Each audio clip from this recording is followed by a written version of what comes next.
Oh no. Light, camera, action. I did try and record my evaluation on a computer, but it froze. So for my location photography shoot, I can't fucking do it. Holly's standing there looking in the camera. You were going so I'm well. just gonna edit it out. I'm good at editing. Let's start You again. didn't see anything. Should we start again? No, I got this. I think you need to start again. Okay, we'll stop. Bye.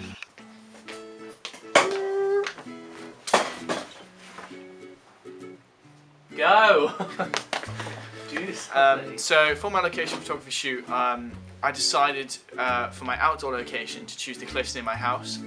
I did this because it was quite an unusual place to go.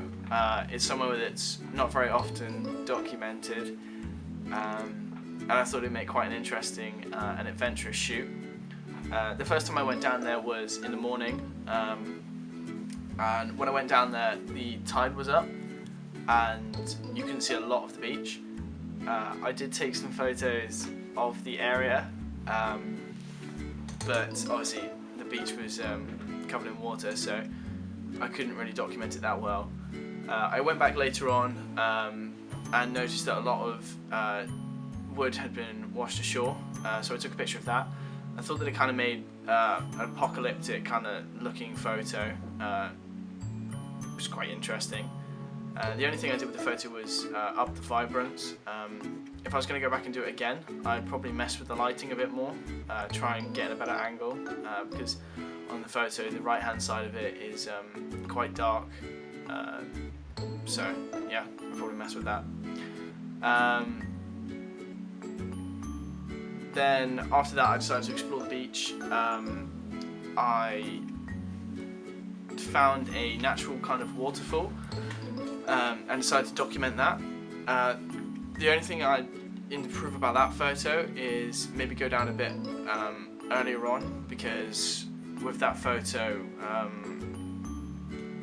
you couldn't really see that it was a waterfall. In the photo it's not noticeable that there's water running down. The tide was on its way back up, so I managed to capture a couple of photos of the water splashing against the rocks.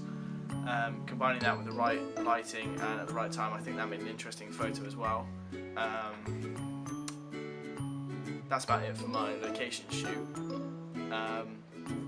For my indoor location shoot, I wasn't as prepared as I could have been, and kind of decided to document a evening with my family. Most of my family isn't over very often, so getting them all together was quite interesting. There's a lot of mixed emotions between people. I tried to more hover around the situation and take photos when they weren't prepared for them, because I think that makes more interesting photos.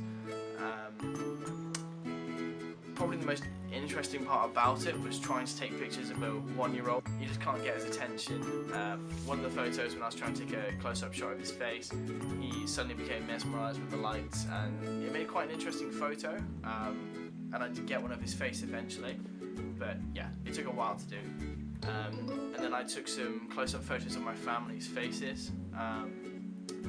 Well, the ones who would let me take a picture of their faces, and I started messing around with different kind of things, like blurring out their faces so it was just a kind of outline of a figure.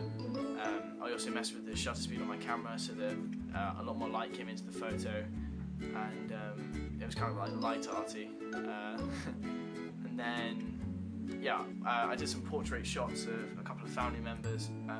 I started off with no emotion shots, and then told them they could smile or put whatever kind of facial expression they wanted. Looking back on the project, I would probably, if I could do it again, I would, on my location shoot down the cliff, go down when it's better weather. That's not really something you can control, but if I could pick a better day to go down, then I would. Other than that, not really much else apart from time planning, because my location shoot inside was a bit last minute, and I think it turned out well, but there's definitely areas of it that could be improved.